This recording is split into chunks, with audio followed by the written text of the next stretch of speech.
Hello everybody! A very useful trick today, not just for beginners but for anyone.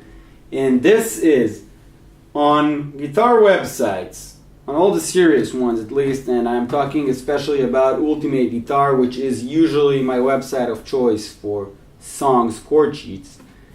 Whenever you roam the website, sometimes, especially as a beginner, you might encounter songs which feature chords that you still don't play. For example, you might see a song that uses chords like this: G sharp, which is a bar chord, up the neck. Usually beginners won't play it, obviously. C sharp, B, and all that kind of chords. Now, what took me actually a couple of years to realize is that by using this little button called transpose, you can just press minus, and then suddenly that song, which was a G sharp into a C sharp into a D sharp, changes into a much more familiar chord structure: G into a C into a D, which is a lot easier to play, obviously. Now, sometimes you might have to press that button a couple of times, plus or minus, until you reach chords that you know. So play around with that button.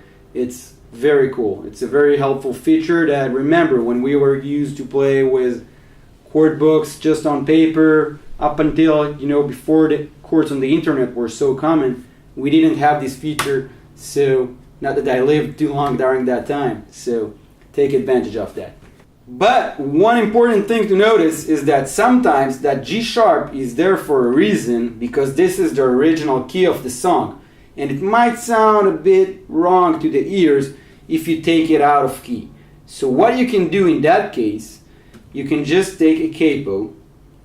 And by the way, what I'm showing you is also relevant in case that you are playing from a paper book and then you don't have that transpose button.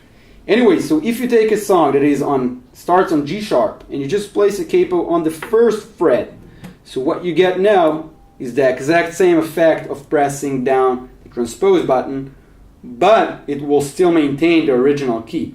So now you will play it with G, C, and D, and then it will sound the same. And this is, for example, also true for songs that start on C sharp, and then you press the capo, you put the capo down on the first fret, and then the C sharp turns into a C, the G sharp into a G, and it all becomes a lot more simple.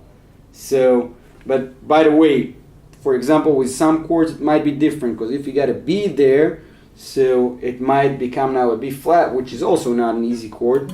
So a really good way, I can't go one by one over the chords now, but you can learn the order of the notes, and then you will be able to figure out by yourself which are the new chords.